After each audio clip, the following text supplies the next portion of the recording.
कौम से मैं की सिफारिश क्या करूं, कौम से मैं की सिफारिश क्या करूं, नेक को शैतान। अस्सलामु अलैकुम वरहमतुल्लाहि वबरकातुहू। अल्हम्दुलिल्लाह वफ़ा व सलामुन अला इबादिहिल्लज़ीना इस्तफ़ा, अम्मा बअद। फ़अऊज़ु बिल्लाहि मिनश शैतानिर रजीम। बिस्मिल्लाहिर रहमानिर रहीम। या अय्युहल्लज़ीना आमनू कुतिबा अलैकुमुस सियाम कमा कुतिबा अलल्लज़ीना मिन क़ब्लिकुम लअल्लकुम तत्तक़ून। मेरे प्यारे भाइयों और बहनों, अस्सलामु अलैकुम। मैंने आपके सामने कुरान मजीद की तिलावत का शर्फ हासिल किया।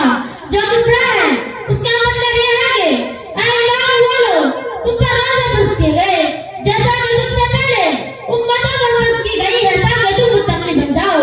हर ईमान वाले पर जिस तरह नमाज, ज़कात और हज फर्ज है, उसी तरह अल्लाह तबारक व तआला ने रोजा भी फर्ज किया।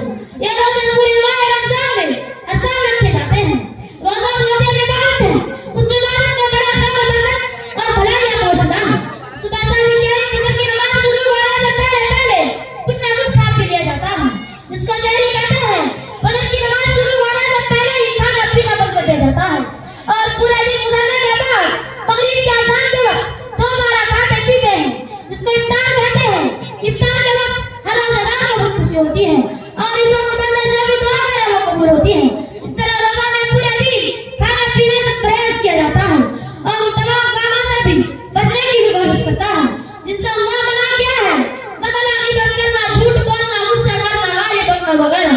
उन किस्म की बातों से रोजा नाक़सा हो जाता है। रोजा हमको ऐसा समझाता है कि हम हर वक्त अल्लाह के हुक्म का ख्याल रखें और उसके मुताबिक अमल करें। रोजा रखने वाला हर वक्त सोचता है कि कहीं खाना पीना छोड़ दिया जाए, उस वक्त मेरी कोई हुक्म है।